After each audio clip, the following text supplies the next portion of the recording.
novamente ao programa do INSPIR. Meu nome é Ramati Jacino, sou presidente do INSPIR. O INSPIR é um Instituto Sindical Interamericano pela Igualdade Racial, uma organização não governamental do qual fazem parte a CUT, Central Única dos Trabalhadores, a UGT, União Geral dos Trabalhadores, e a Força Sindical. Além dessas três principais centrais sindicais brasileiras, compõe o INSPIR a AFL-CIO, que é a Central Sindical dos Estados Unidos, e a CSA, que é uma confederação que reúne as centrais sindicais de toda a América. O objetivo do INSPIR é promover a igualdade racial e combater a discriminação racial nas relações de trabalho em especial e na sociedade como um todo. E o INSPIR, ele não é uma entidade só brasileira, é uma entidade, como nós já falamos, que é composto de entidades internacionais, de centrais sindicais internacionais, e para isso nós estamos convidando aqui, nós trouxemos aqui hoje como convidados, dois companheiros que discutem essa questão do ponto de vista internacional. Está aqui Wagner José de Souza, advogado com pós-graduação em Direito Constitucional. O Wagner é secretário adjunto de Relações Internacionais da UGT, é presidente do Sindicato do Judiciário do Estado de São Paulo e foi, em 2007, delegado da Bancada dos Trabalhadores na Conferência Internacional do Trabalho, organizada pela OIT, Organização Internacional do Trabalho. Estamos também aqui com Jana Silverman.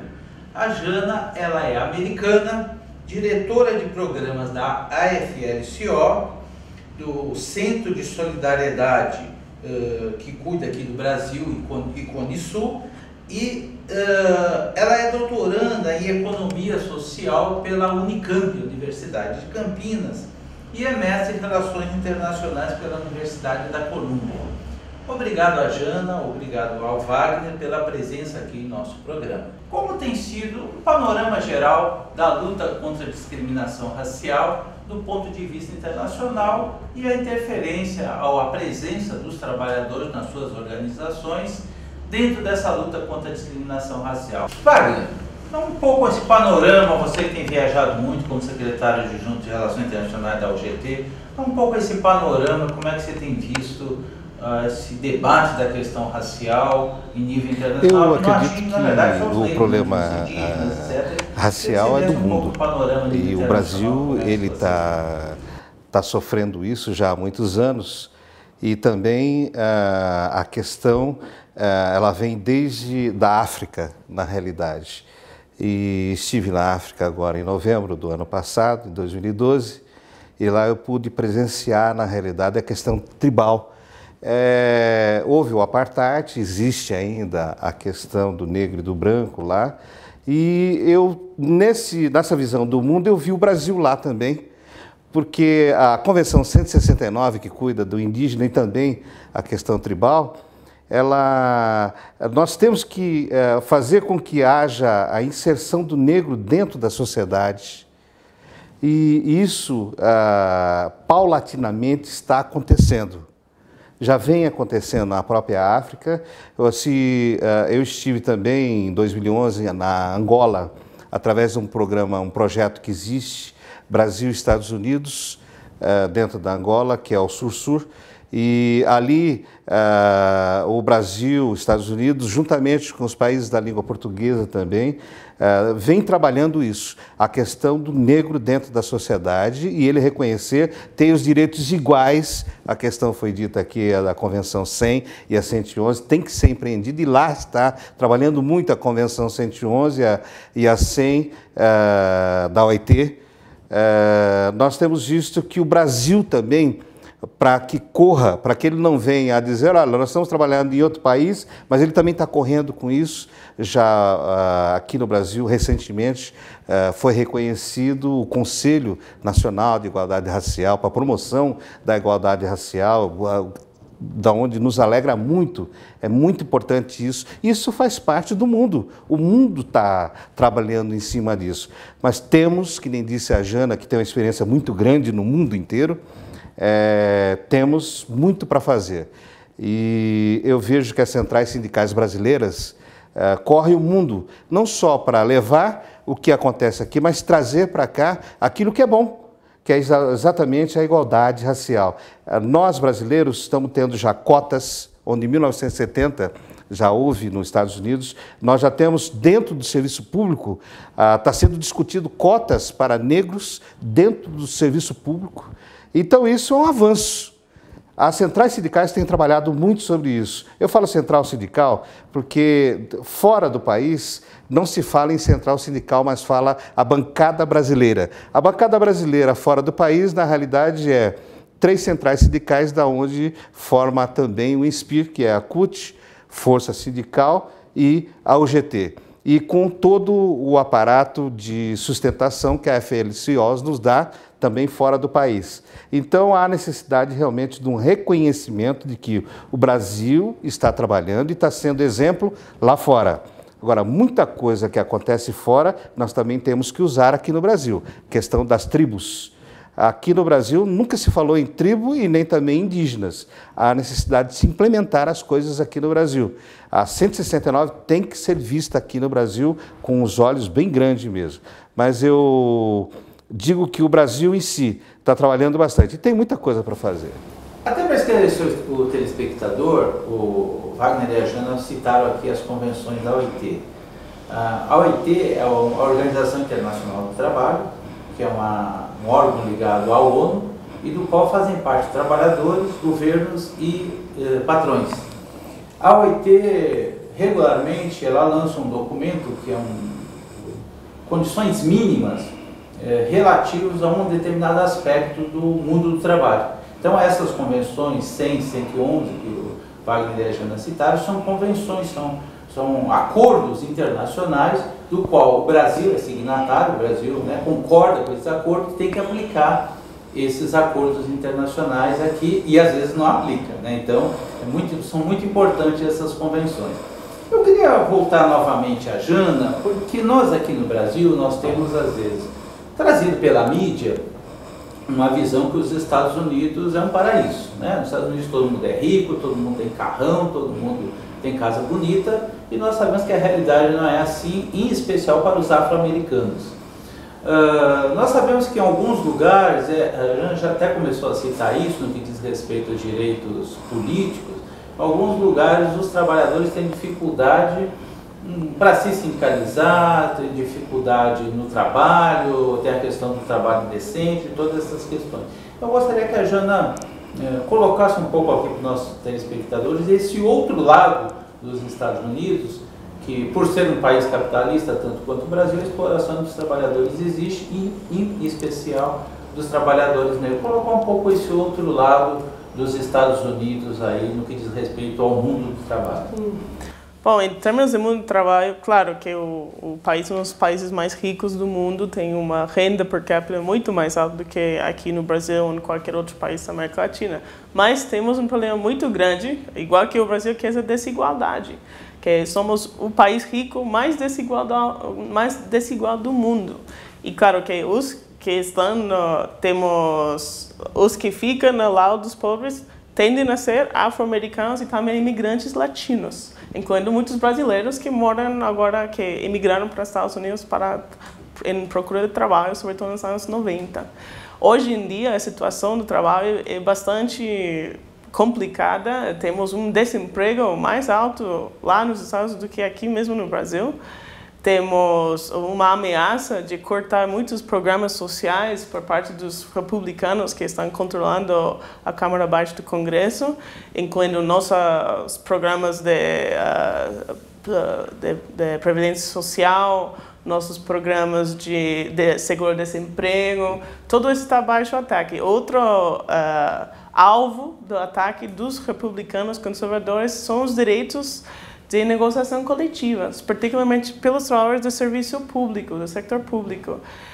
E não por casualidade, a maioria dos trabalhadores no setor público em muitos estados são afro-americanos, ou seja, tem um número desproporcional. Então, aí, se basicamente querem eliminar o direito de negociação coletiva para todos os trabalhadores do setor público, e isso já aconteceu em estados importantes como Wisconsin e Michigan. Também temos um problema muito grande no que tem a ver com a possibilidade de sindicalizar novos trabalhadores que estão procurando mais proteções no trabalho. Que hoje em dia, nos Estados Unidos, os sindicatos só representam 7% dos trabalhadores no setor privado, que é um número muito menor do que aqui no Brasil. Então, em muitos casos, quando trabalhadores, incluindo os afro-americanos e também, especialmente com os imigrantes, que muitos deles estão em situações migratórias até ilegais, as empresas utilizam chantagem, até demissões, ações judiciárias contra os trabalhadores quando estão em processo de formar sindicatos. Então aí, por isso, estamos numa conjuntura bastante complicada para os sindicatos nos Estados Unidos. E eu acho que a razão que a Felicio está aqui no Brasil não somente para emprestar solidariedade aos trabalhadores brasileiros e compartilhar experiências, por exemplo, no combate à discriminação racial no trabalho, mas também para procurar boas experiências dos brasileiros para nós nos Estados Unidos, porque realmente, por exemplo, estamos numa campanha agora de tentar sindicalizar trabalhadores bancários, que muitos de vocês talvez não sabem, mas quase nenhum trabalhador bancário nos Estados Unidos tem representação sindical. Por enquanto aqui tem sindicatos fortes, então estamos procurando a solidariedade internacional de ambos vias, ou seja, para fortalecer os direitos sindicais tanto aqui no Brasil quanto nos Estados Unidos. Muito bem. Wagner, isso mostra que o patrão brasileiro, americano, uruguaio, paraguaio não tem muita diferença, né? O objetivo dele principal é o lucro e aí faz todas as ações para tentar esse lucro a qualquer custo, inclusive procurando tirar direitos dos trabalhadores. Wagner, na sua experiência especial aqui na América Latina, eu sei que você tem experiência no Paraguai, no Uruguai, na Colômbia, no Haiti, como é que tem visto aqui, em especial na América Latina, essa luta contra a discriminação racial? Bom, a discussão ela vem já de há muitos anos. Nós sabemos que há discriminação grande em toda a América Latina. Para você ter uma ideia, quando houve aquela questão do Haiti, na realidade, eu até me curvo aos Estados Unidos, que os Estados Unidos e o Brasil rapidinho foram os que formaram aquela força e de lá o mundo inteiro foi prestar solidariedade ao Haiti. Mas você vê que o próprio Haiti, na realidade, ele não tem essa visão de trazer o negro para a sociedade. Lá eles trabalham com tribos mesmo. Lá é tribo. E agora com a entrada do mundo, o mundo todo está lá dentro, principalmente na capital que distribui para o país inteiro, está havendo já a sociabilização do que a sociedade está integrada com o mundo, com os brancos, os amarelos, os vermelhos e os negros. Já está começando a viver isso, eles estão começando a conviver com isso. Existia lá uma questão, por exemplo, você fala no Haiti o crioulo, mas aquele que fala o francês ou o inglês, ele já tem restrição. Então, a tribo já não se dá com aquele pessoal. Então, há necessidade de realmente reconhecer, e está sendo feito isso. Hoje já praticamente se consagrou que todos são iguais, mas ainda há necessidade do socorro do mundo inteiro. Eu acho que a Jana fala melhor para mim na questão da Colômbia, ela tem um projeto grande na Colômbia, mas você tem, Paraguai também ela tem, mas você tem outros países que camuflam isso. Camufla muito grande, dentro da própria sociedade eles camuflam. Então, você tem, por exemplo, Peru, você tem o Equador, você tem aqui embaixo o Uruguai, você tem a Argentina, onde está tudo certo, mas nada resolvido. Nada resolvido. O negro, às vezes você nem chega no ambiente onde você está. Por exemplo, você vai ao Uruguai, eu me frequentei várias vezes o Uruguai, e frequento o Uruguai bastante, e às vezes você não enxerga o negro. E ele está dentro da sociedade, mas você não enxerga ele, porque a inserção ainda não foi feita de fato e de direito. Estão a poucos quilômetros do Brasil, mas está sendo trabalhado isso constantemente. Eu acredito que a moda agora é a inserção racial. A inserção racial dentro da sociedade. Acho que está na moda. A parte das Américas, Latinoamérica toda, eles pensam na questão da igualdade racial.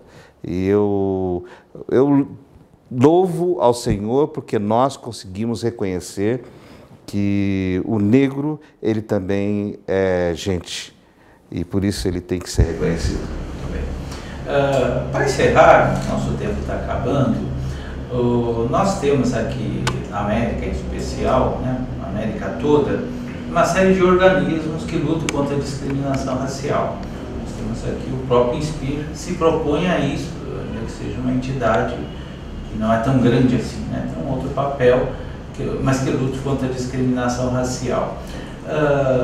Desses organismos que a gente tem criado, o movimento sindical, o movimento social tem criado, o que a gente pode considerar, eu queria fazer essa pergunta para os dois, o saldo positivo que a gente teria nesse último período de avanços na luta contra a discriminação racial, contra o racismo na América, a partir da ação desses organismos, a partir da ação do movimento sindical, das várias centrais sindicais, da própria OIT, etc. e tal, da FL Solidarity Center, que tem tido ações específicas em alguns países. Que saldo que a gente poderia tirar, que avanços que a gente poderia ter tido nesse último período aí de 15, 20 anos? Bom, eu quero destacar para nós uma coisa que tem sido muito importante, tem sido a unificação dos centrais sindicais numa só a nível regional e internacional através da CSA e CSI. E através deles, por exemplo, a FLCU temos trabalhado em muitos projetos com povos indígenas, ou seja, em lugares como Guatemala e o Paraguai. E, por exemplo, somente no último ano conseguimos, através de campanhas, liberar indígenas que estavam em situações de escravidão no Paraguai, na parte norte que se chama o Chaco. No caso dos Estados Unidos mesmo, eu acho que, em vez de avanços, realmente nos últimos anos temos tido muitos retrocessos. Claro que conseguimos eleger o primeiro presidente afro-americano, Barack Obama, em 2008, mas mesmo assim estamos com indicadores sociais muito ruins para os afro-americanos e latinos.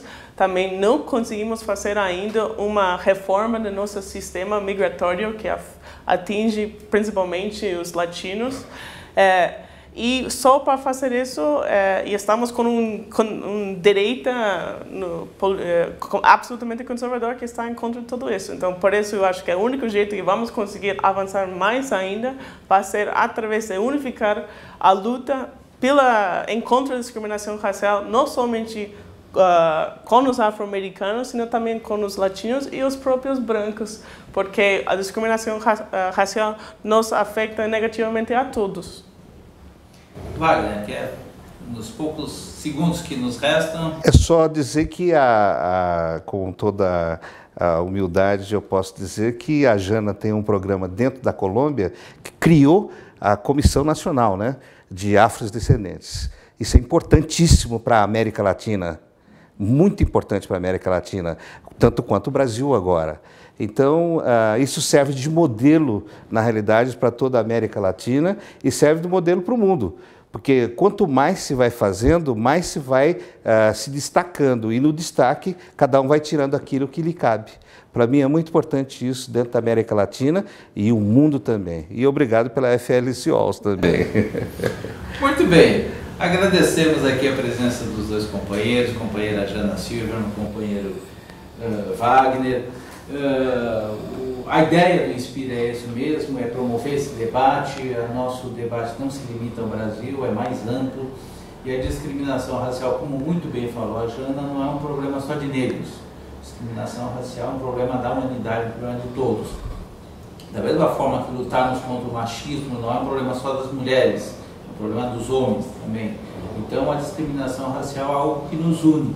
É muito importante, queríamos reforçar a importância do INSPIR, que é uma entidade que consegue congregar 3 centrais sindicais brasileiras que têm visões diferenciadas sobre vários aspectos, consegue congregar uma entidade dos Estados Unidos, que, como aqui a própria presença da Jana demonstra aqui, não é uma entidade só de negros, é uma entidade de todas as pessoas que querem lutar contra a discriminação racial, e congregar inclusive as várias centrais sindicais da América Latina. Agradecer a presença dos companheiros aqui e vamos continuar nessa luta contra a discriminação racial. Obrigado. Obrigada.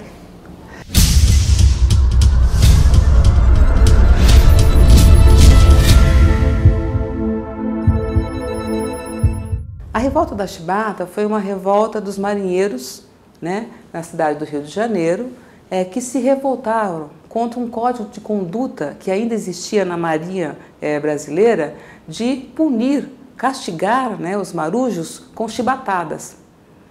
Esse código de conduta havia sido abolido em 1889 com a proclamação da República, mas na prática ele continuava imperando, né, dentro da Marinha.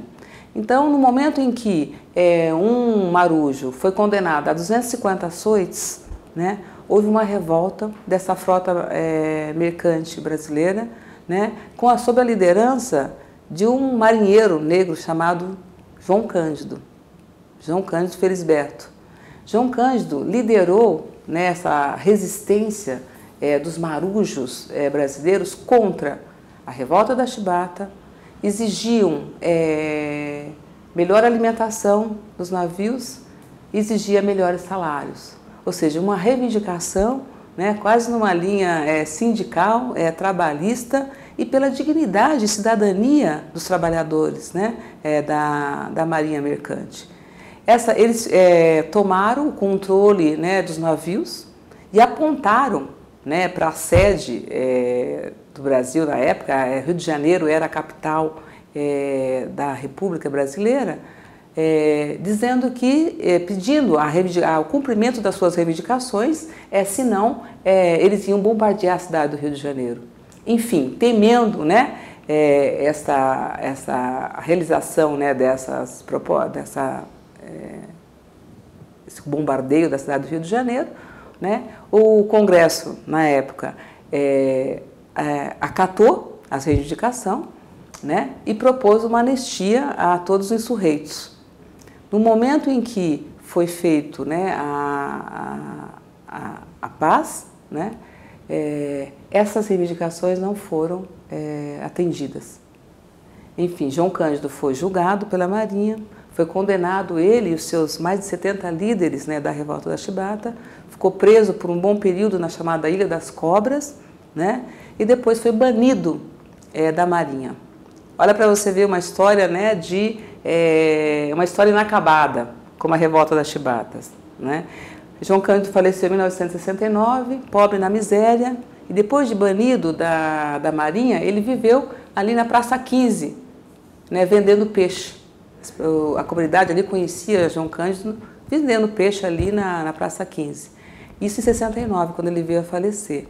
Em 2005, o movimento negro brasileiro, na sua agenda de reabilitar os nossos heróis e a nossa história, apresenta, né, ao governo federal, na marcha Zumbi mais 10, né, um conjunto de reivindicações, dentre elas, né, a anistia póstuma. Então, a Marcha Brasília, de 22 de novembro de 2005, tinha como perspectiva apresentar ao governo federal, né, o pedido de reabilitação, né, desse herói brasileiro negado pela história.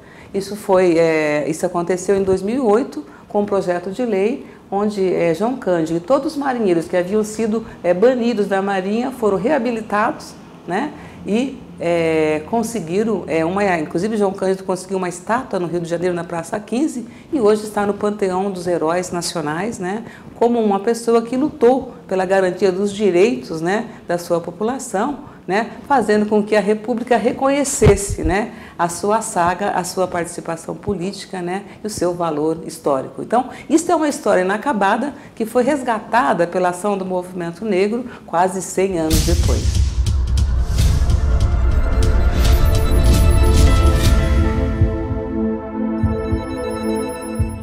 Chegamos ao final de mais um programa do Inspire. Queremos agradecer a sua audiência, queremos agradecer a sua participação, o seu interesse. E se você quiser entrar em contato conosco, basta mandar um e-mail para inspira@terra.com.br ou entre no nosso site www.inspire.org.br. Lá no nosso site, além de encontrar o nosso jornal, as várias notícias, as atividades que o Inspire tem desenvolvido, você encontra também esse programa que vai estar disponibilizado no nosso site. Agradecemos muito a sua atenção e esperamos que nos próximos programas nós estejamos juntos novamente para somar na luta por um país mais justo, um país sem discriminação, um país onde todos sejam valorizados. Muito obrigado.